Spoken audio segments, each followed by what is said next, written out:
Hola Estela, soy Mariano. Hola Mariano, ¿Me escuchás?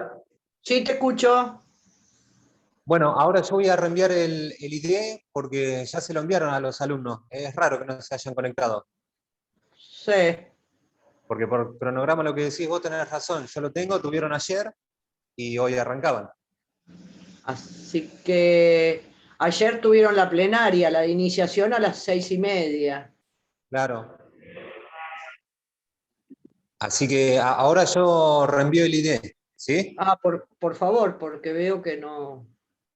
Sí, sí, quédate tranquila. Dale, acá estoy. Acá estoy.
Hola.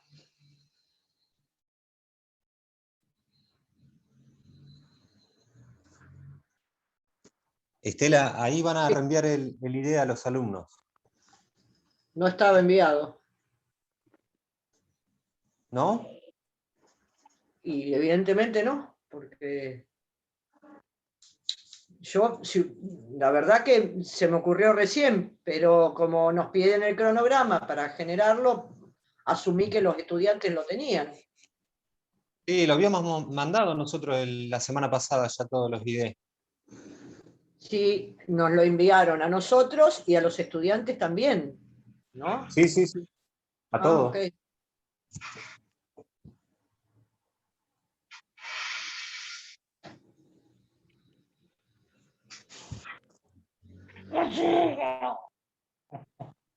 ¿Quién me habla? Manuel, ¿Eh? Juan Manuel. Juan Manuel, estoy vivo, Gallega, Juan Manuel. Me alegro tanto de escucharte, yo también. Acá estamos. Acá estoy, al pie del cañón estamos ahora. Claro que sí, como siempre. Muy Claro que bien, sí. No muy bien. nos paran con nada, ¿eh? Nada, no nos van a parar. No, Buenísimo, me alegro de verte, Gallega. no.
Mariano, estoy pensando en empezar la clase, grabarla, y los que vayan llegando que se sumen, pero bueno, para no perder la clase, y total se graba y se pone en el canal luego, y la ven.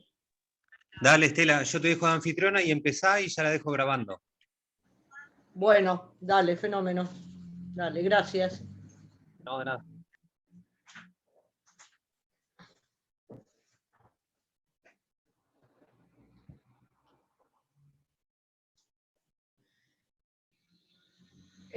Hola, buenas tardes. A pesar de que aparentemente no tienen el vínculo de la clase o no les ha llegado porque no hay estudiantes, pero bueno, vamos a dar la clase de todas maneras. Si se incorporan yo les voy dando entrada. El tema que nos convoca hoy es el punto del programa referente a la evolución histórica de la materia.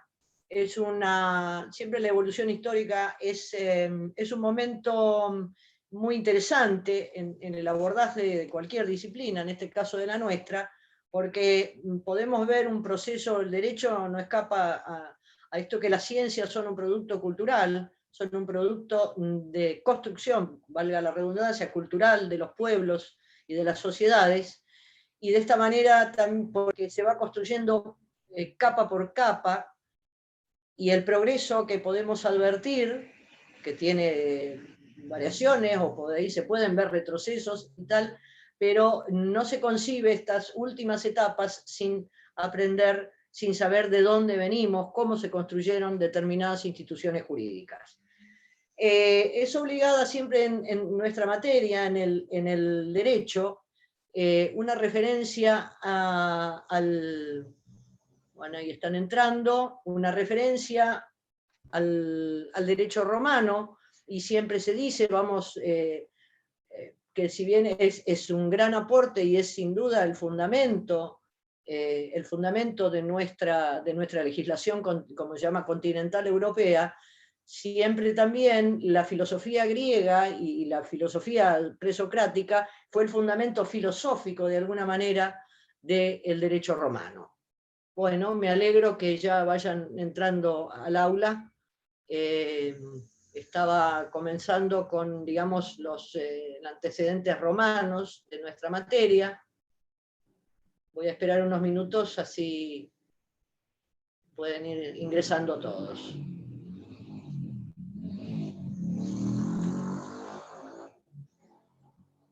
El derecho romano, o sea, el llamado Imperio Romano, terminó siendo un imperio, pero comenzó siendo una monarquía, luego una república y luego un imperio. Y que atraviesa desde la Edad Antigua hasta prácticamente la Edad Media. Allí eran un poco reacios los romanos a construcciones meramente teóricas. Esto viene ya a posteriori con el racionalismo jurídico, pero ya tenemos un avance. Ustedes ya tuvieron la primera clase ayer. En el digesto Paulo decía que la sustancia de la obligación no consiste en hacer nuestra una cosa, sino en que se constriña a otro a darnos o hacernos a prestarnos algo. Esta es la definición de Paulo del siglo III después de Cristo. La definición ya clásica de Gallo en las instituciones, en el corpus, lo define mirándolo desde el punto de vista del vínculo, el vínculo jurídico que nos constriñe en la necesidad de pagar alguna cosa según el derecho de nuestra ciudad. Señala Pizarro que esta definición es bastante adecuada y ha persistido a través del tiempo, afinándolo en algunas cuestiones o haciéndolo más técnico, pero lo que sí decididamente ha cambiado, es lo más interesante de abordar, lo que sí ha cambiado es el espíritu del derecho de las obligaciones, el espíritu del derecho, que es un poco lo que vamos a analizar hoy. Se dice, lo denomina Pizarro la concepción personalista de la obligación en Roma. Dice concepción personalista y la intransmisibilidad. Los romanos concebían la obligación como un vínculo entre un deudor y un acreedor y nadie más. y nadie más. No había posibilidad de incorporar terceros ni en un lado ni en el otro, con lo cual esta rigidez hacía que no se hubieran previsto y no se admitieran supuesto de transmisión de la obligación, tanto en su fase activa de cesión del crédito, como lo llamamos hoy, o cesión de derechos, como lo llama el nuevo Código Civil y Comercial, como de la fase pasiva, o sea, de transmisión de la deuda. Había una concepción rígida de la relación obligacional. Por otro lado, y fundamentalmente esto es muy interesante, en Roma, por lo menos en los primeros tiempos, la responsabilidad por las obligaciones, por el cumplimiento e incumplimiento de las obligaciones, la responsabilidad era personal del deudor. El deudor podía perder su libertad o su vida. Estaba la famosa institución del nexum. El nexum era esto que, con la idea de ligazón personal del deudor, lo hacía personalmente responsable por sus obligaciones, y el tránsito va a ser de una responsabilidad así de tipo personal hacia una responsabilidad de tipo patrimonial. Entonces, para esto, en un principio, por ejemplo, se establecían el nexum, y acá fue importante esta institución, porque hacía que los deudores que no cumplían sus obligaciones tuvieran una situación francamente complicada, porque era prácticamente una muerte civil, podían ser encarcelados, y esto que trajo con la expansión del derecho tiene una explicación. Con la expansión del derecho romano y las guerras que hacían fuera de Roma, en Francia o en otros países conquistando, hacía que toda la población, sobre todo masculina, útil, de trabajo, no estuviera en Roma. Entonces, cuando esta gente volvía a Roma, se encontraba llena de deudas, a punto de perder todas sus propiedades, por aplicación de esta ley del nexum. Entonces, hicieron prácticamente una pequeña gran revolución, señala el historiador Tito Livio, y se retiraron a las colinas, las famosas colinas de Roma, y dijeron que no volvían a Roma y no volvían a trabajar hasta que no se derogara el nexum, hasta que no se dejara sin efecto esta sujeción personal del deudor. Y esto se dejó por la ley Poeteria Papiria, se deroga el nexum y se deja sin efecto en el año 326 después de Cristo. Entonces esto fue lo que el historiador Tito Livio dijo fue una aurora de una nueva libertad, sobre todo para la población plebeya, porque ustedes saben que en Roma era muy tajante esta división entre los plebeyos y los patricios. Los plebeyos estaban más expuestos a estas situaciones de inequidad, de injusticia respecto de su condición de deudores, deudor nexis. Entonces, comienza en Roma un procedimiento, una etapa de responsabilidad ya más patrimonial, de responder no, con su patrimonio. Entonces, y una vez que, por ejemplo, una persona incumplía una obligación derivada de un contrato, digamos, o cometía un delito, un cuasidelito que generaba un daño a otra persona, en realidad era marcadamente pecuniaria. ¿Por qué decimos esto? La responsabilidad ya, pero ya cuando la causa, digamos, entraba en un litigio, en un proceso judicial, le llamaríamos hoy, ya no, el deudor tenía que satisfacer necesariamente en dinero la obligación. Ya no había posibilidad de cumplir la obligación tal cual había sido pactada, o devolver las cosas al estado anterior, sino que se resolvía, se procuraba solamente el cumplimiento, el resarcimiento en dinero, pero no en la obligación originaria. Esto hoy ha sufrido toda una evolución, y hoy la víctima del daño puede optar por la reparación en especie o la reparación pecuniaria. Por otro lado, siempre siguiendo a Pizarro, él habla en Roma siempre de la tipicidad del vínculo obligacional, que quiere decir que que había un esquema cerrado de situaciones de hecho, que daban lugar al nacimiento de obligaciones, lo que llamaban contratos y los delitos. Pero era una serie cerrada de contratos o situaciones contractuales revestidas de determinadas formalidades, y por el otro lado, los hechos ilícitos tipificados como si fuera el derecho penal. Fuera de ese número cerrado no había otras fuentes de las obligaciones. Esto luego también se fue ampliando y morigerando. En Roma, por ejemplo, les llamaban los pactos o los contratos, deberían ser necesariamente, para tener fuerza obligatoria, revestidas de ciertas formalidades para dar posibilidad de exigir su cumplimiento. Lo que ellos llamaban el pacto desnudo, o sea, el mero acuerdo de voluntades, no daba acción para pedir su cumplimiento. Esto merece ser pensado un poco, porque no es que lo hacían por primitivos o por poco evolucionados, sino que en realidad, como siempre, las formas en el derecho sirven como publicidad de alguna manera y como para revestir los actos, para que las contratantes, las partes, tengan efectivo y cabal conocimiento de que están comprometiendo una determinada conducta a favor de otro. Esas son las formalidades. Pero después, digamos, transitando un poco más adelante, es el aporte del derecho canónico dar fuerza vinculante al acuerdo de voluntades. Esto se llamaba el pacta sunt servanda, ¿no? Los pactos son hechos para cumplirse. El acuerdo es el respeto por la palabra empeñada que debe cumplirse. Este es un poco el eje del derecho contractual, en el sentido que hay un acuerdo de voluntades que es ley para las partes y que debe ser cumplido. De esta manera también la influencia del derecho canónico es importante, también abreva en la filosofía griega, porque la teoría de la buena fe reconoce su origen también en la filosofía griega, pero este tema de la buena fe, digamos, ¿qué es la buena fe?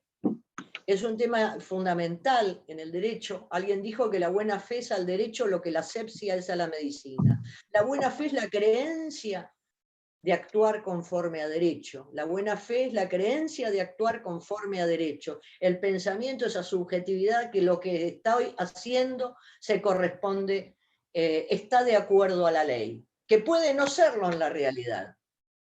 Y nosotros hoy en el Código Civil y Comercial tenemos a la buena fe al lado de abuso de derecho, para decir, ¿cuándo va a haber abuso de derecho? Cuando los derechos se ejerzan de mala fe. Esto se los dejo así como titulares y seguimos. También son aportes del derecho canónico, el principio de la buena fe, la teoría de la causa final, donde en la causa final hay una indagación sobre el porqué y la finalidad y lo teleológico de un vínculo obligacional. Esta indagación sobre qué se pretende, por ejemplo, en un caso, al formalizar un contrato. Es una indagación sobre también, nada más ni nada menos que la licitud de las fines. Hay, como en todo el aporte canónico, si se quiere, un afán de moralizar las relaciones jurídicas, o como dice hoy modernamente Mosetti Turraspe, que el contrato sea un vínculo o un instrumento de cooperación leal. Se refuerza, hace su aparición la llamada teoría de la imprevisión, la lesión como una causa de anulación de los actos jurídicos, el rechazo del negocio usurario y la expansión de la culpa como factor de atribución de responsabilidad. Dos palabras sobre cada una de estas cosas. Es importante lo de la culpa. ¿Por qué? Porque, digamos, saliendo del derecho romano primitivo, por así llamarle, que tenía una visión mecanizada y en algunos casos hasta con resabios tribales de la responsabilidad, ustedes saben que en tiempos precívicos, si un miembro de una tribu infería un daño, un agravio, una injuria al miembro de la otra tribu, eso era una guerra tribal de todos contra todos. el código de Hammurabi, la famosa regla del ojo por ojo, diente por diente, no es un retroceso. Si se lo sacamos de contexto, es una cosa de salvajes, pero no. Porque el ojo por ojo, diente por diente, viene a poner límite a la venganza esta tribal y a esta guerra sin límites y sin cuartel. Diciendo, no, todos contra todos, no. Ojo por ojo, diente por diente. Algunas de estas disposiciones pasaron a la ley de las 12 tablas. Y esto lo refiere muy interesante López Cabana cuando dice... es una pequeña anécdota, si se quiere, los acueductos romanos siguen funcionando hoy en el siglo XXI. Las construcciones romanas son de una solidez proverbial. Cualquier obra pública o privada, cualquiera de ustedes tiene conocimiento de esto, hecha hace 5 años o 10 años, hoy tienen unas grietas enormes, se filtran, se caen, se derrumban. Las construcciones romanas están en pie y siguen funcionando. Esa proverbial solidez. ¿Por qué? Porque una disposición de la ley de las 12 tablas decía, si el arquitecto te hace tu casa y tu casa se desmorona y se le cae el techo y te mata a tu hijo, tú le matas el hijo al arquitecto. Lo que explica, dice López Cabana, la proverbial solidez de las construcciones romanas. También, siguiendo con esto, en Roma después se instrumentaron para la responsabilidad civil la que llamaba la composición, la reparación del daño, primero una compensación voluntaria, en el sentido que el acreedor podía pedir X cantidad de metálico o dinero para reparar, para liberar al deudor. Y después las compensaciones también podían ser legales o tarifadas, digamos una tarifa fija. ¿Por qué? Porque la composición voluntaria dio lugar a abusos, ¿no? Antes que se aboliera el nexum, que había una composición voluntaria, si el acreedor pedía un disparate, una enormidad, eso conducía a la ruina del deudor. En cambio, con compensaciones tarifadas o previstas, tasadas, digamos, esta arbitrariedad se eliminaba. Por otro lado, esto en prieta síntesis de la evolución del derecho romano, que no formuló fórmulas, perdón de la tautología, no estableció, como les dije, definiciones o teoría, que eso viene un poco después, a posteriori. En la Edad Media se analizan todos y se interpolan y se comentan todos los textos de la codificación justinianea, que es la última etapa del derecho romano, las famosas institutas de Justiniano, las institutas, el digesto, y ahí en la Edad Media y sobre todo en la llamada Escuela de Bolonia se reanalizan y se interpretan los textos romanos. Bueno, siguiendo adelante, digamos, llegamos a la época de la codificación, digamos que aquel código justinianeo pasado por la Edad Media, y llegamos a la codificación que tiene como su gran monumento jurídico el Código Civil Napoleón, el Código de 1804, que expande su influencia a toda la codificación continental europea y en la América hispana.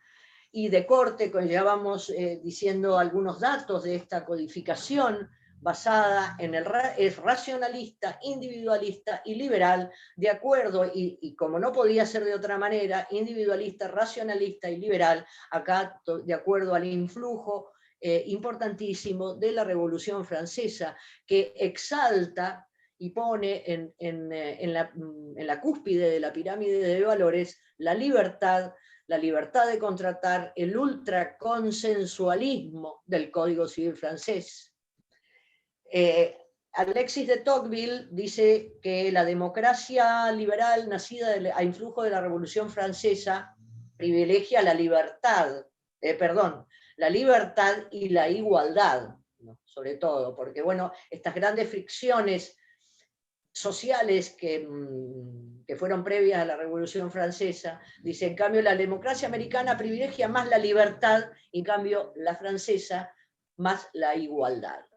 Pero bueno, este cuño liberal e individualista pone en el centro de la escena básicamente a este concepto tan importante, la llamada autonomía de la voluntad, la fuerza jurígena de la voluntad de la persona humana puesta a la hora de crear derechos y obligaciones, sobre todo en el ámbito contractual, artículos 957 y 959 del Código Civil y Comercial. Es el reinado pleno del consensualismo, de la libertad, de la autonomía de la voluntad. Los contratos, ahora les voy a decir algo de Vélez Sarsfield respecto de esto, los contratos libremente pactados, sin que medie error, dolo o violencia, son plenamente eficaces y exigibles. Otro ítem de esta etapa es la admisión del ejercicio ilimitado de los derechos. De acuerdo con esta concepción liberal, no hay posibilidad de limitar esta voluntad y entonces, de alguna manera, no se sanciona el ejercicio abusivo de los derechos. A pesar de que también, un poco más adelante, también va a empezar un proceso para descalificar como ilícito el ejercicio abusivo de los derechos. Y la responsabilidad civil fundada en la culpa. Y ahora vuelvo sobre esto, y como cuarta nota de esta época, el rechazo a toda intervención estatal en la contratación, en lo famoso libremente pactado por las partes. Digamos, hay esto, lo consensuado es lo justo, decía un autor. No había posibilidad de revisar y de modificar el contrato.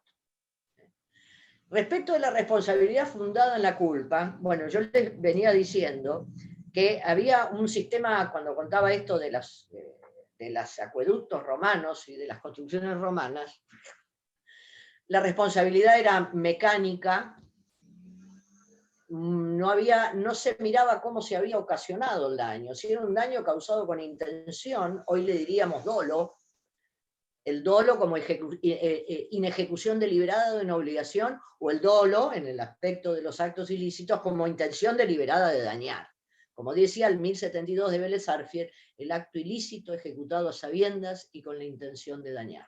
Entonces acá se propone, no es lo mismo ocasionar un daño con intención malvada, con intención de dañar, que ocasionarlo por culpa, negligencia, imprudencia o impericia, pero sin intención de dañar. Entonces dice, en la culpa se erigió en el único y excluyente factor de atribución de responsabilidad. Si no se podía decir que el autor del daño había obrado con culpa, no se respondían por los daños.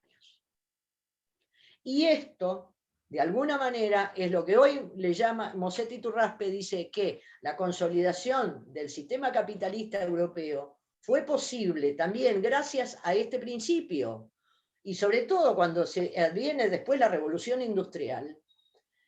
¿Qué pasa? Se verifican daños producidos por máquinas. La primera, la máquina de vapor, en la era del carbón, de las primeras máquinas a vapor. Ahí no había un acto humano del cual predicar culpa.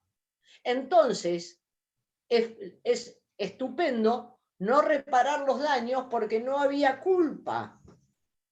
Y esto, y lo dicen hoy también porque la culpa obviamente persiste como un factor importante de atribución de responsabilidad, pero hoy hay factores y se introduce ya con la revolución industrial, a posteriori, cuando acá había daños, se explotaba una caldera, y como no había ninguno a quien echarle la culpa, esos daños no se reparaban. Entonces es muy fácil progresar económicamente sin pagar los daños.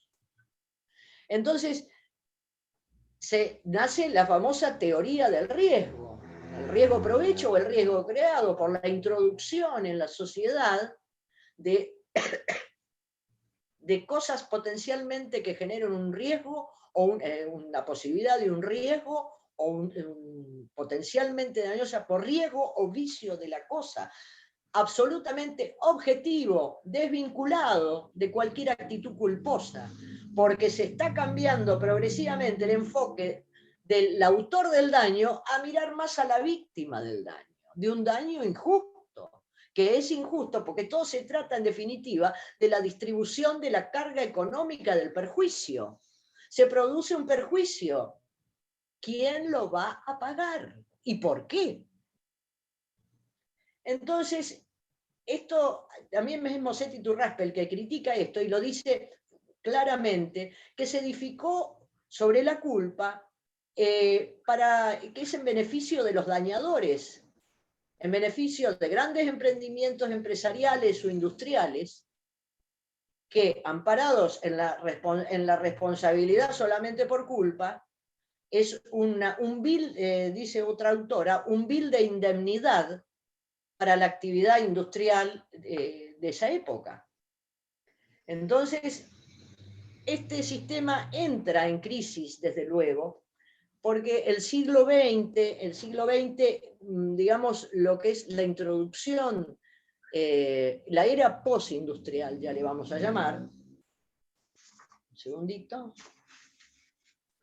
hay una crisis de este sistema de libertad extremo, si se quiere, hay un cambio nuevamente en el derecho de las obligaciones, porque también, dicen los autores, esto se tiene que adaptar de una sociedad agrícola o rural a el avenimiento de por eso hay que contextualizar también las cosas, a una sociedad industrial y postindustrial, urbana, aparece la llamada, aparece el marxismo, la llamada clase obrera que se empieza a organizar.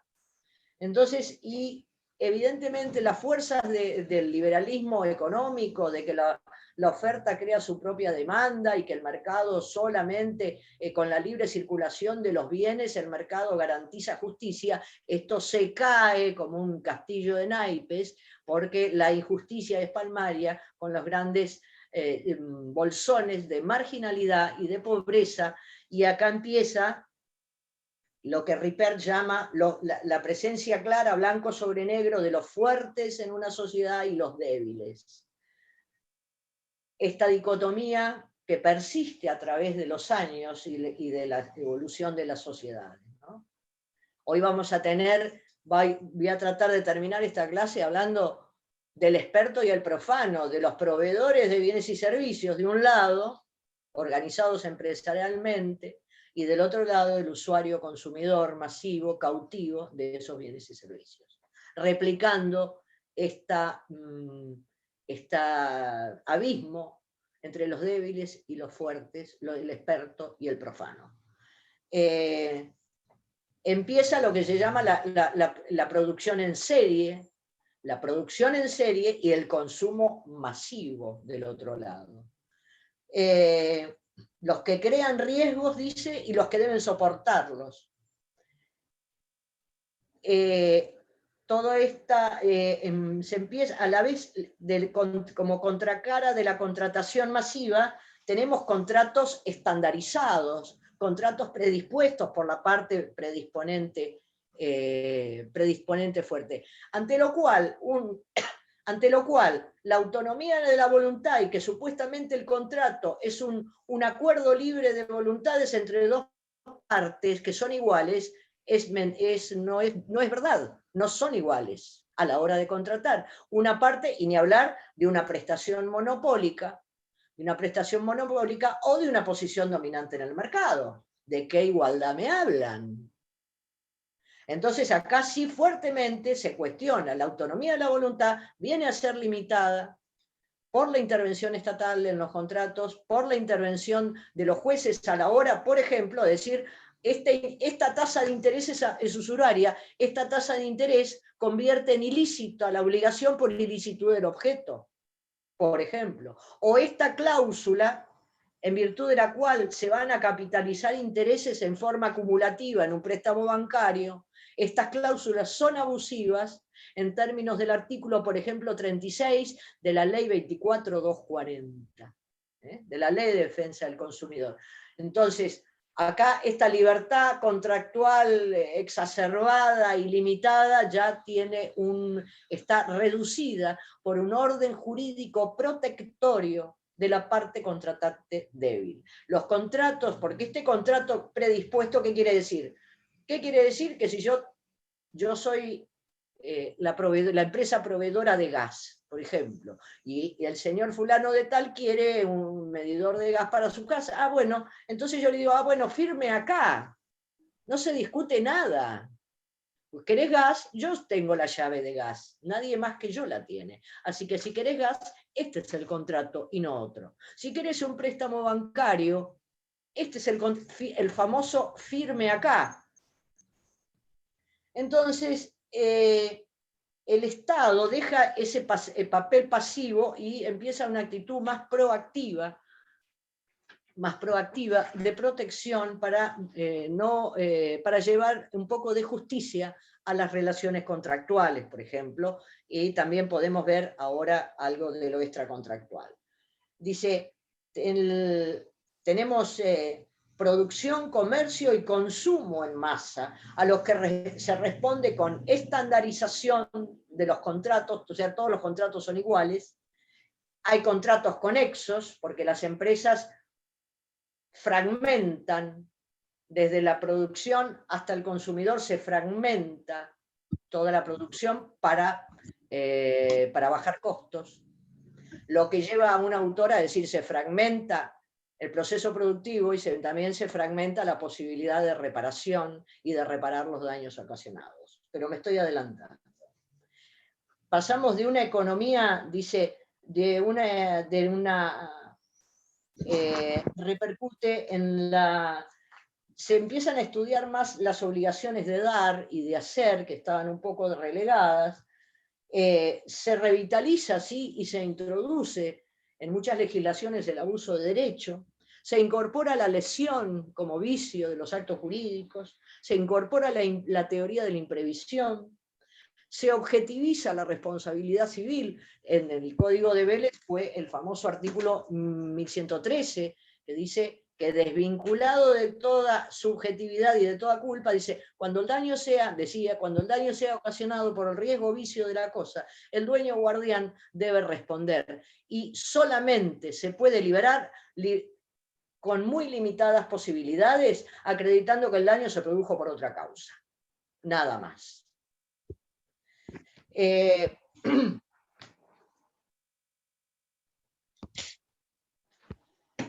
Entonces, esta objetivización. Y hoy el Código Civil y Comercial no solamente incorpora el riesgo vicio de la cosa, sino se incorpora la actividad riesgosa, ¿no? Seguimos. La llamada, dice Pizarro siempre, el derecho, dice, de las obligaciones en el tercer milenio. Estamos ya, digamos, este tercer milenio, la llamada era tecnológica, cómo impactan las nuevas tecnologías, y con esto digo mucho, las nuevas tecnologías en el derecho de las obligaciones. Básicamente, como yo les decía, de la mano de un consumo masivo viene una estandarización contractual. Y el derecho contesta a esta, digamos, a esta realidad, así como contestó con el artículo 1113 en su momento, o la objetivización, volviendo a poner la centralidad del sistema en la persona humana, en la dignidad intrínseca de la persona humana. Y acá me acuerdo de una cosa que decía un autor español, porque nosotros aún, y yo les decía, hasta el carácter de construcción cultural que tiene el derecho, sería, dice, injusto por ahí, pero algunos le llaman al Código Civil Napoleón, o al nuestro mismo, que abreva allí, que sea un código de los bienes, nada más. La persona humana en el Código de Vélez tiene, sí, está resaltado, por supuesto, pero lo principal, de acuerdo a esas características de racional, liberal, individualista, era garantizar la libre circulación de los bienes más que la protección de la persona humana. Pero no sería del todo justo esto decir, porque en muchos lados Vélez Sarsfield, y sobre Vélez Sarsfield cuando empieza el artículo 2310, 2311 en la nota, por donde habla de patrimonio, Vélez Sarsfield asume esto diciendo, porque él está por empezar a hablar nada más ni nada menos que los derechos reales, del derecho de propiedad, de los derechos reales de garantía. Dice, sería injusto, dice, hay bienes de la persona que no son materiales y son más importantes, que es la libertad, el honor, menciona la patria potestad, haciendo referencia si se quiere, a los derechos personalísimos, lo que hoy llamamos derechos personalísimos, pero esta centralidad de la dignidad intrínseca de la persona humana, criterio resaltado en los instrumentos internacionales con jerarquía constitucional a partir de la reforma constitucional del 94. Entonces, de la mano de esto, de poner en el centro del sistema a la persona humana, de la mano de lo que llamamos constitucionalización del derecho privado, en la Constitución del 94, que los derechos del consumidor están en nada más ni nada menos, ustedes ya saben lo que significa la supremacía de la Constitución Nacional, que es ley fundamental del Estado, la Constitución y todos los tratados incorporados en el artículo 75 de la Constitución Nacional. Son ley suprema de la nación. La dignidad de la persona humana, la importancia, dice acá, el debate y lo más importante es los derechos, garantizar su eficacia y garantizar que se cumplan y que se protejan los derechos que se consagran. El llamado efecto útil. Digamos, no basta, porque a mi parecer, las leyes tenemos un elenco normativo de asignación de derechos muy generoso, sobre todo a partir de que la Argentina retoma un proceso democrático, retoma, y hablo de 35 años atrás, y hay todo un orden económico y un orden normativo del derecho internacional de derechos humanos, que involucra muchos derechos del derecho privado. Entonces, pero el desafío es hacer efectivos esos derechos que no creen, como dice Lorenzetti, en meras declamaciones bonitas en una ley. Para esto, también solamente una referencia a otra categoría de derechos que son los derechos de incidencia colectiva. Nada más ni nada menos que la protección del medio ambiente, la preservación, la posibilidad del famoso desarrollo sustentable.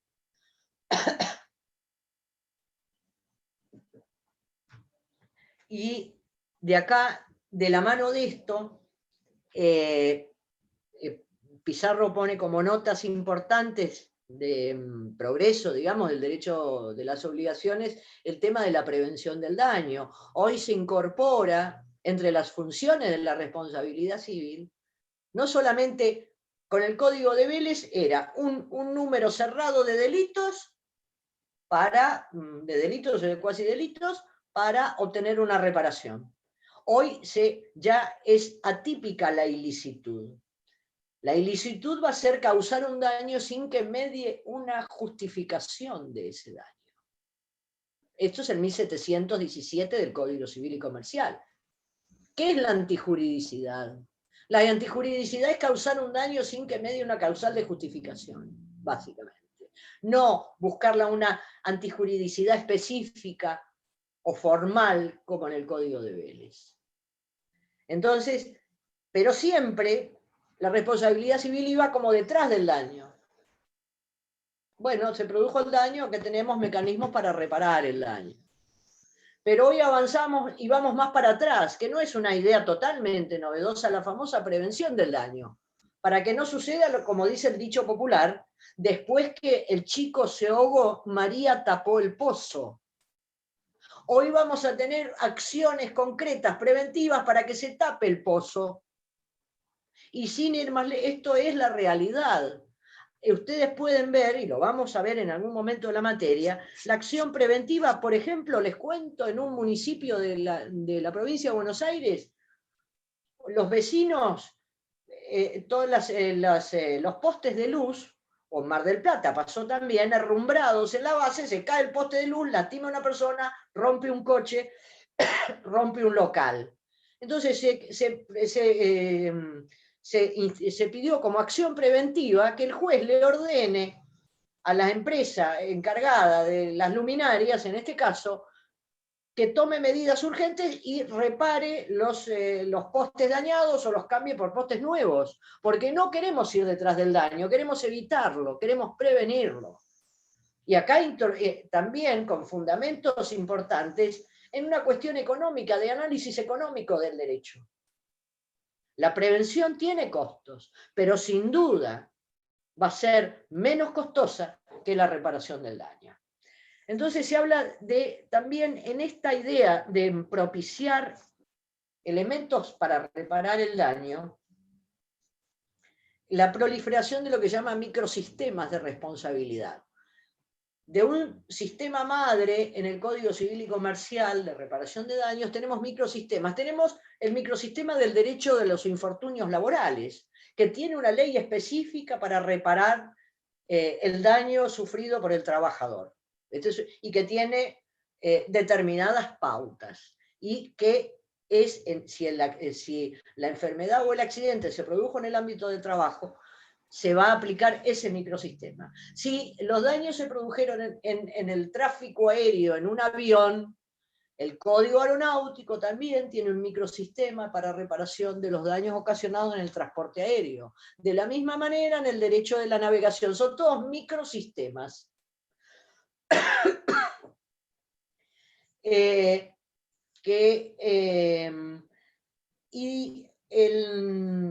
Tenemos para protección de lo que le llaman los autores, para preservar un orden público económico también, ¿no?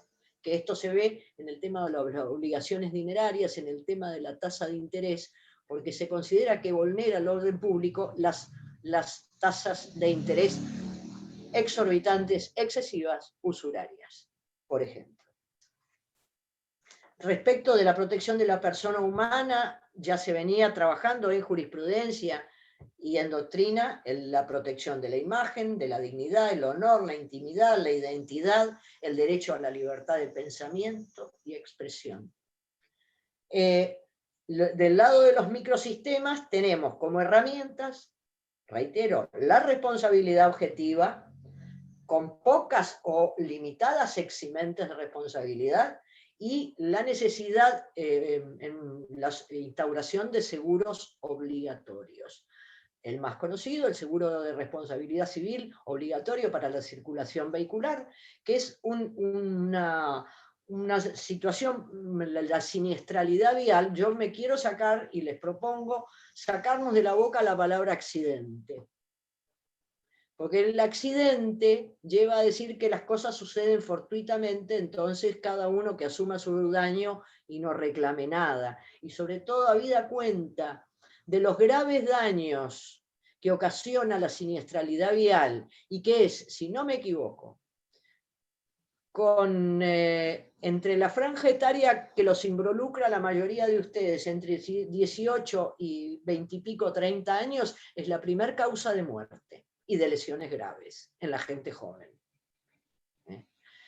Y cuando sucede un siniestro de este tipo, la idea es que haya un seguro, y un seguro que no sean dos monedas, porque el caso de infraseguro también violenta un sentimiento elemental de justicia. Que haya seguro para reparar esos daños. Pero también, y lamentablemente en nuestro país no está implementado como en otros países, los fondos de garantía para reparar los daños ocasionados por agentes o cosas que no tenían seguro, porque hay muchos siniestros que no se reparan porque las personas, siniestros viales estoy hablando, porque las personas circulaban sin seguro.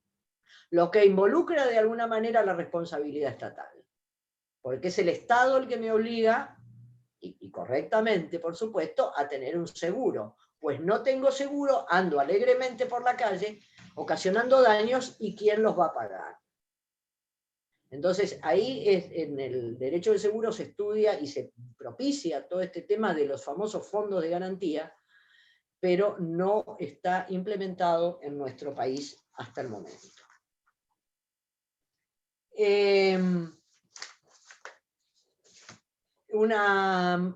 ¿Alguna pregunta? No quiero seguir hablando así yo sola y por ahí tienen alguna reflexión o alguna cosa que quisieran preguntarme.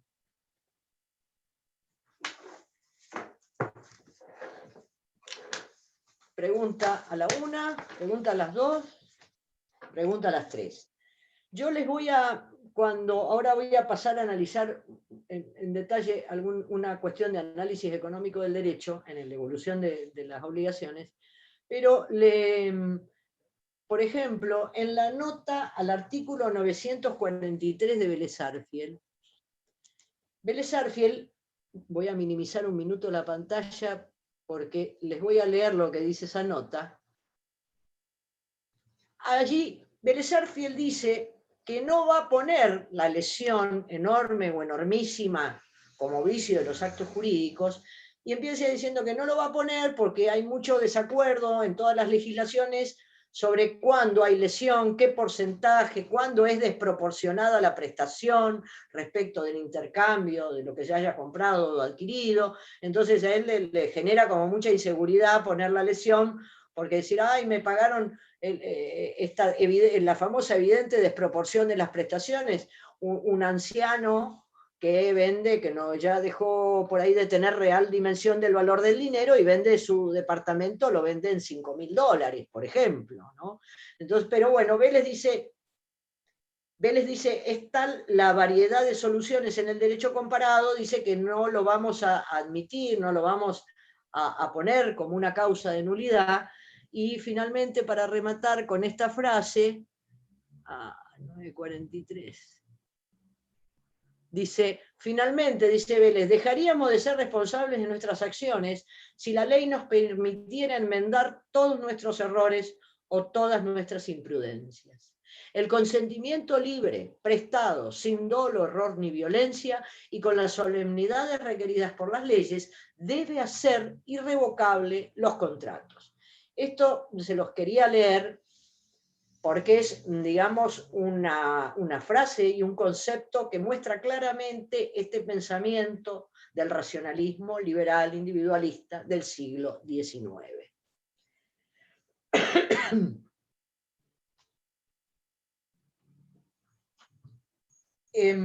Por otro lado, hay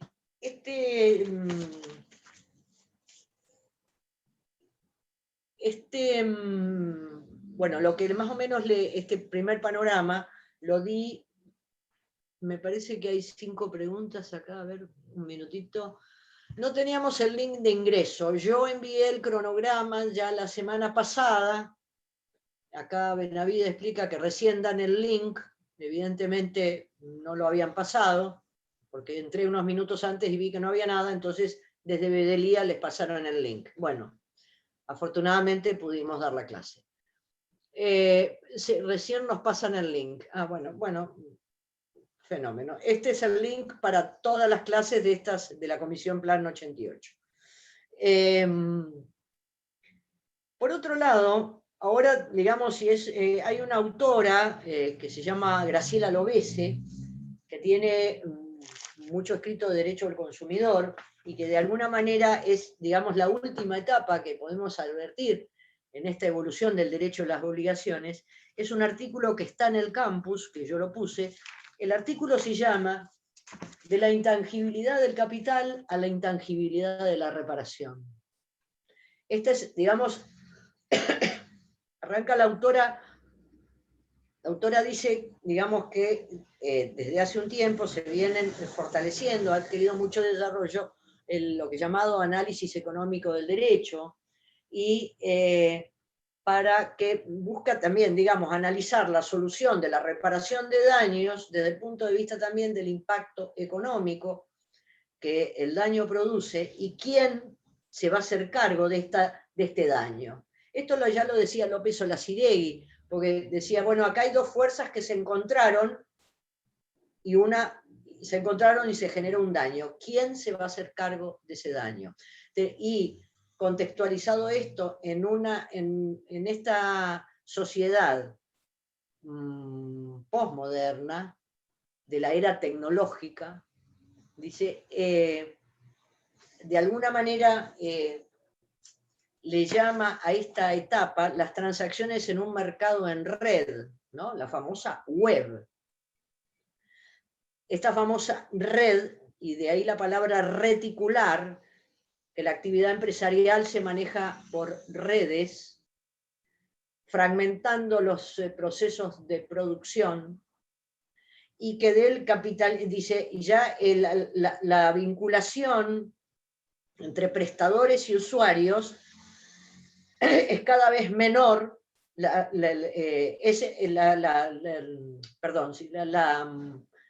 relación entre prestadores y usuarios es como se presenta hoy, mucho menos, ya no se presenta como, tan clara como antes entre productores y usuarios, ahora hay prestadores y usuarios. Ya el productor, vaya a saber quién es o dónde quedó el productor, directo del productor al consumidor. Ahora tenemos redes. La riqueza en la sociedad industrial y postindustrial capitalista se basaba en la propiedad de los medios de producción, en la riqueza, lo que ellos llaman el capital tangible, el capital tangible, material. Hoy se ha marcado por la economía del famoso consumismo. Estamos inmersos en la famosa sociedad de consumo.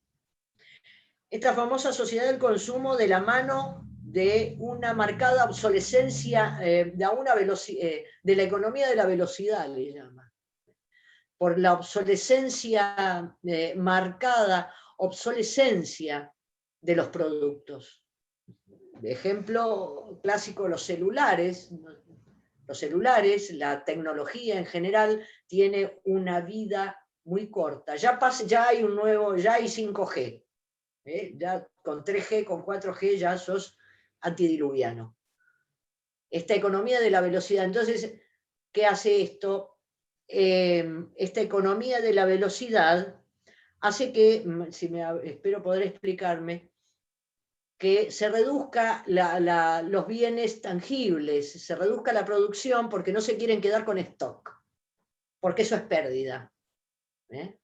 Entonces, la riqueza se ha trasladado, el poder se ha trasladado, más que a cosas tangibles, a fábricas, galpones, quiero decir, lugares de almacenamiento de mercaderías. Se ha trasladado el poder a las ideas, a las marcas, a las fórmulas operativas, a los algoritmos, agrego yo, a los paquetes de información, a los chips. Esos son el poder, esa es la riqueza, las criptomonedas. Estamos ya inmersos en una economía de este tipo, en la economía del know-how, del saber hacer. Entonces, lo que dije al inicio, están los expertos y los profanos. Lo que dice la Ley de Defensa del Consumidor, artículo 1, artículo 2, que es un proveedor. El proveedor es un experto, es un profesional en la producción o distribución de bienes y servicios. Un segundito, vamos a leer esto.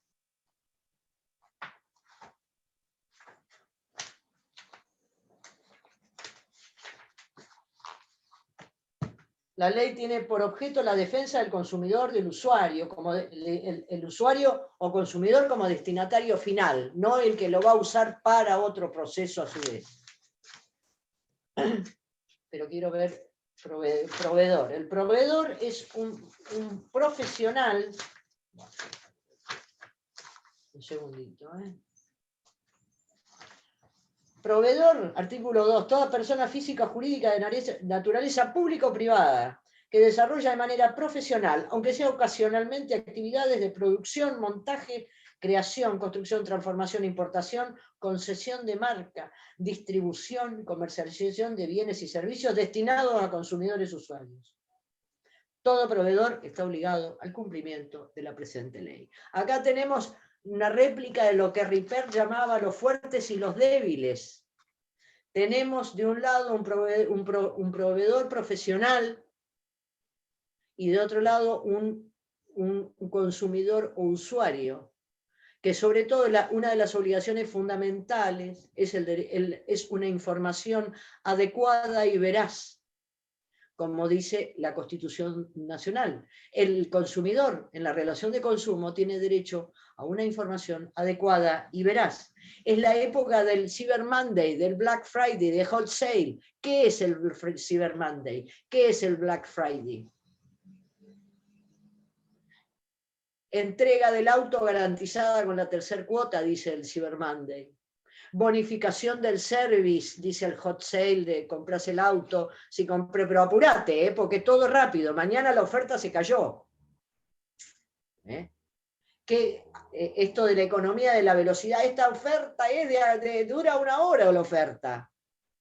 Miren, espero que tengan, espero yo poder trasladarles las notas importantes y fundamentales de este nuevo tipo de contratación. Apúrese porque si compra este auto así con esta promoción de Cyber Monday, ¿quién es Cyber Monday? Cuando yo digo que se trasladó de capital tangible a capital intangible, el Cyber Monday es un software, está inscrito en el registro de la propiedad industrial. Es un software que tiene un dueño.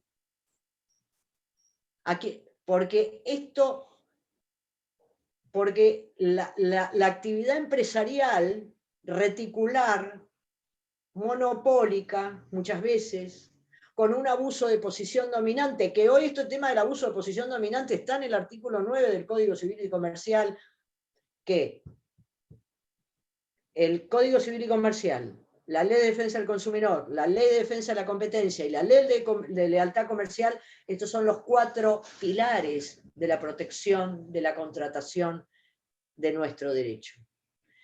Cuando abusando de una posición dominante en el mercado se cartelizan precios, se hacen estas ofertas, la oferta crea la oferta, hay que respetar, porque si no es un incumplimiento contractual.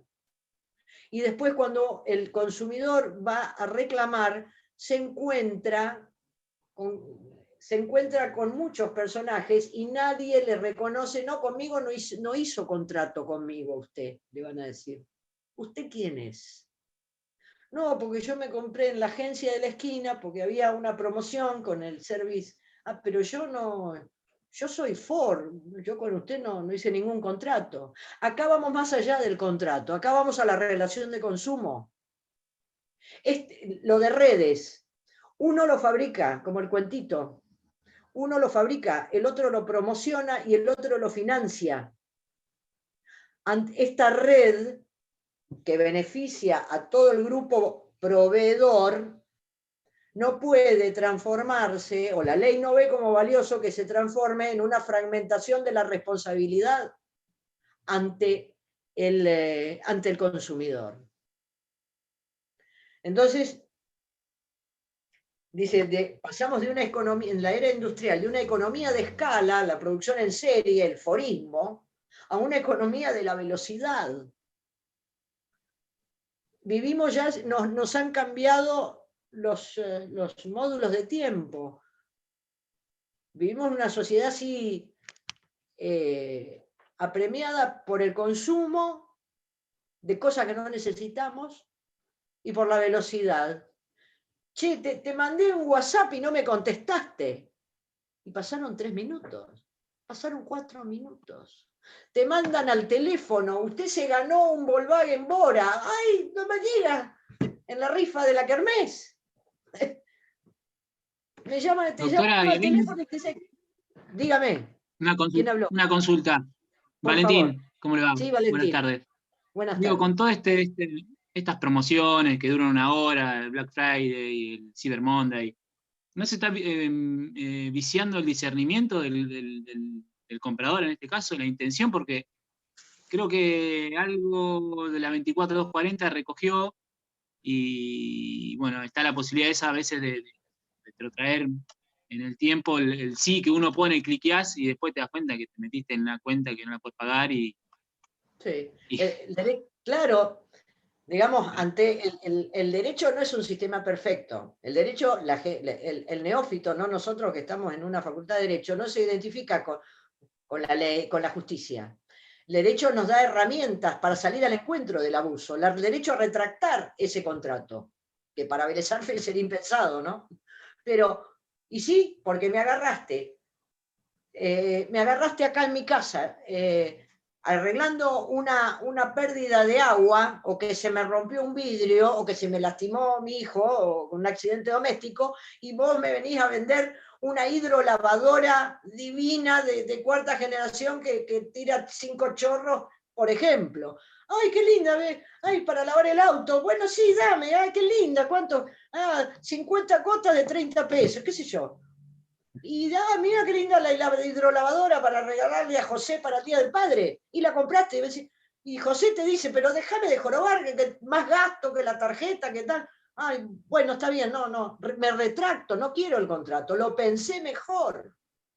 Lo evalué mejor, porque el phishing, como le llaman el phishing, es esto, salir a la pesca.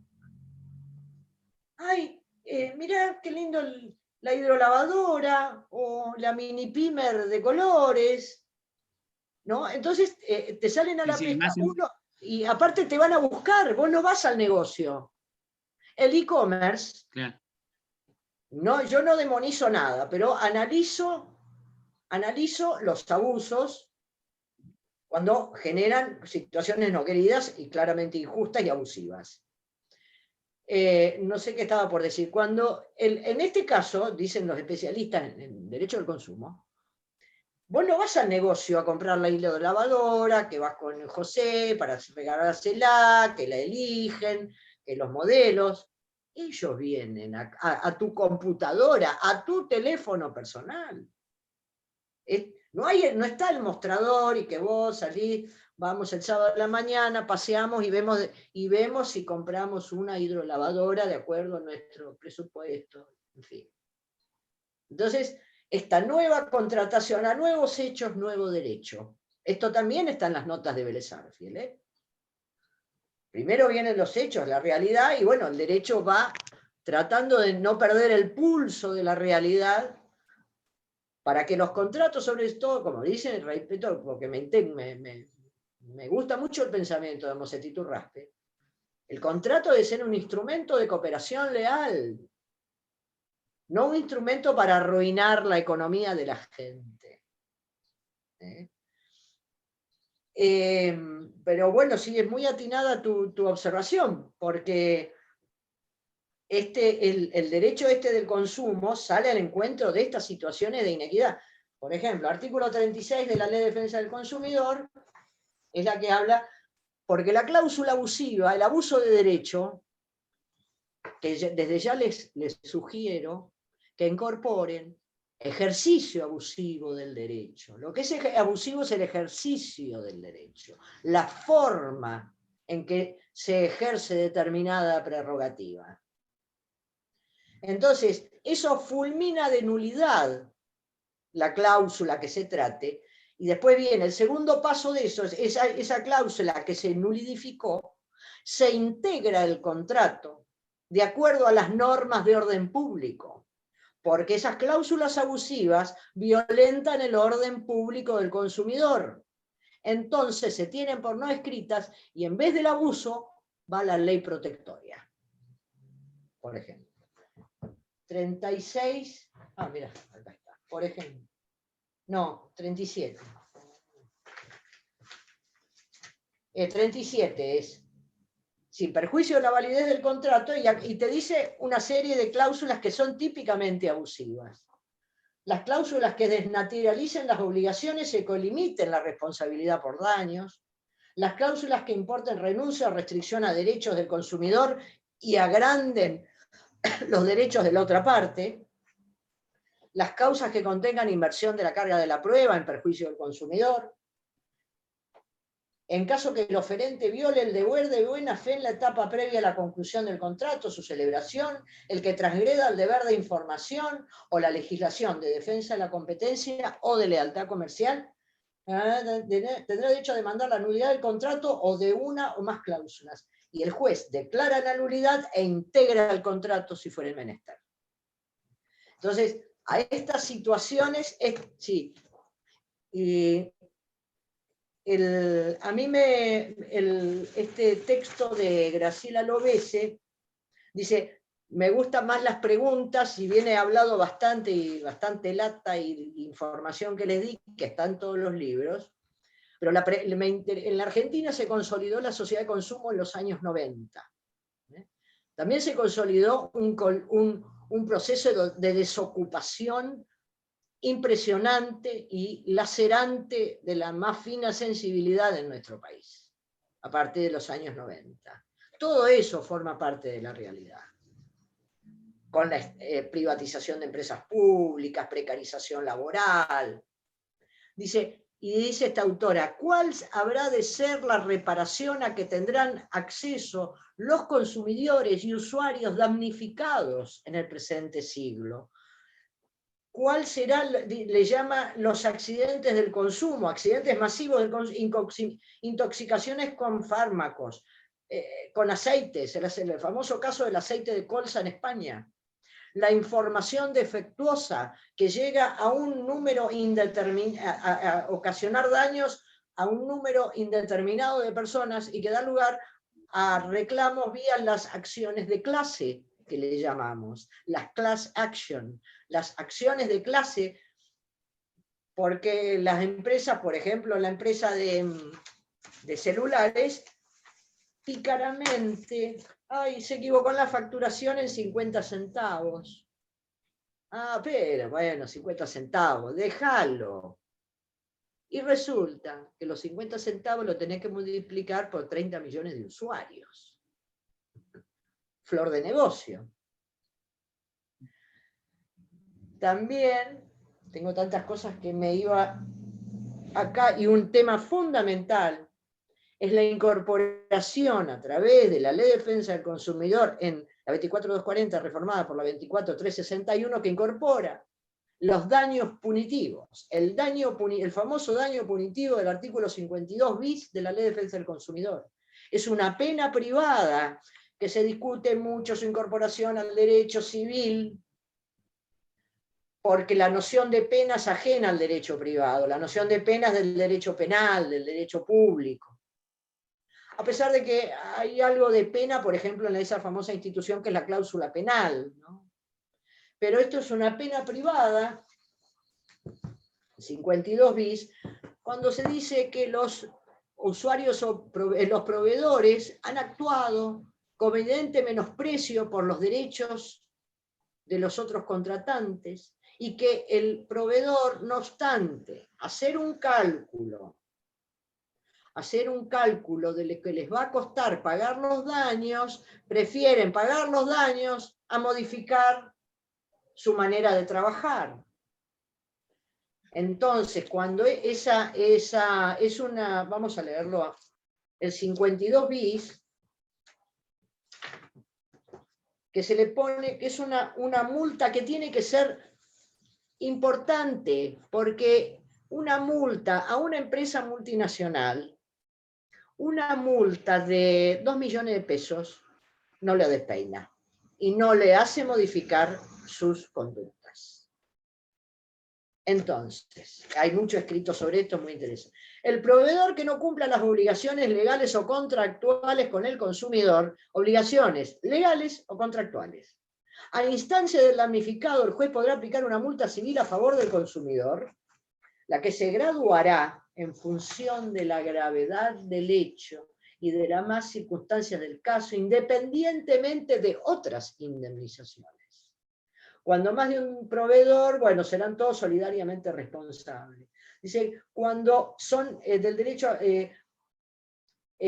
punitive damages, daño punitivo, o daños, un castigo ejemplar para desactivar como función disuasiva, para cuando se obra con evidente menosprecio por los derechos de los consumidores. Esto se les puso, es un tema muy interesante, se les puso básicamente en su origen a las tabacaleras, y algunos de ustedes por ahí vio las películas, no me acuerdo, pero es Jane Fonda y Henry Fonda, padre e hijo, haciendo con el tema de fabricación de unos coches contra General Motors, porque el diseño de la combustión y de la nafta que llevaba un auto hacía que explotara, cuando chocaba, explotaba, no se prendía fuego, explotaba. Entonces hicieron el cálculo, a ver, ¿cuánto me sale pagar los daños ocasionados por este sistema de combustión y de carburación perverso? Entonces hicieron el cálculo que les convenía seguir haciéndolo, aún pagando los daños. Es lo mismo cuando poner multas al que contamina. Paga la multa y sigue contaminando. Otro juicio, el de la tabacalera. La película es buenísima, es El Informante, Insider, que es un ingeniero, uno que trabaja adentro, que rompe el acuerdo de confidencialidad, porque Philip Morris sabía perfectamente que con determinada cosita aumentaba el poder adictivo del cigarrillo. No obstante lo cual, y tener demandas por serias enfermedades vinculadas con este hábito de porquería que es el tabaquismo, le seguía conveniendo fabricarlo. Y les preguntan, ¿usted sabía que se estaba aumentando la adicción con el tabaco, al tabaco con esto? ¿Lo sabía o no lo sabía? Esto de saber o no saber es un tema de buena fe en derecho. Es un tema de buena fe. Yo decido, en muchos casos esto, yo decido, es hasta consentimiento informado. ¿Cómo decido yo? ¿Cómo tomo una decisión? En base a la información que tengo. En base a la información que tengo, decido una cosa o la otra. Y si yo, empresa, decido continuar con esta producción probadamente dañosa para la salud y la seguridad en el caso de las automotrices, pues bueno, acá viene donde viene esta necesidad que los daños punitivos realmente le infieran un perjuicio, casi le diría yo, a la empresa, para que sea porque al daño punitivo también se le dice disuasivo, una pena disuasiva para desactivar conductas abusivas, ilegales. He intentado, y espero haberlo logrado, si no me pueden, hasta 100 unidades, ¿qué dice? Cuando dicen hasta 100 unidades es válido, 100 unidades, no sé, ¿de qué, Benavides? Creo que habla de las ofertas, esas que dicen hasta 100 unidades de stock. Bueno, en el caso que te pongan, claro, pero no pueden hacer una oferta y después cuando vos la tomás te dicen no tienen stock. No, me pasó que compré un lavarropa y cuando fui a buscarlo me dijeron, no, pero de ese modelo no hay más, tengo uno mejor, pero sale un poco más caro. Nadie vio, dice, no, lo que pasa es que era las 12 primeras unidades. Nadie te avisa nada. Claro, pero esa información no te la dieron. No. Porque en realidad siempre te quisieron vender el otro. En realidad siempre te quisieron vender el otro. O en los casos de los coches, este círculo es por este auto así, qué sé yo. Y después dicen que no tienen el auto ese. Pero te enchufamos, me hago cargo de lo que digo, este otro modelo. Mira, que la cuota es un poquito más alta, pero te imputamos las cuotas y te hacen unos revoleos de imputaciones de cuotas absolutamente falsos y abusivos. El tema del stock es que también acá hay legislación del Mercosur con esto, de derecho del consumidor. Lo que vimos hoy está en el Tratado de Pizarro, sí. En el Tratado de Pizarro y en el artículo de Graciela Lovese, que está en el campus también, pero por ahí está en otra bolilla, pero voy a tratar de ponérselos en esta. Martín López Lotero dice, ¿la responsabilidad solidaria de las empresas? Sí, es solidaria. Artículo 40 de la Ley de Defensa del Consumidor. La solidaridad significa que, en este caso, pasiva, que todos los deudores están obligados a pagar la totalidad de lo adeudado. Eso quiere ser solidaridad. Y solidaridad activa significa que los acreedores también pueden cobrar cada uno de ellos la totalidad, sin perjuicio, obviamente, después de acciones de contribución y distribución entre ellos. Hasta 100 unidades, a ver, recién nos pasan al link. Espero haber podido transmitirles bastante contenido en una hora. En general, si el tema está bien tratado, la evolución histórica de las obligaciones es un tema importante, es interesante para saber.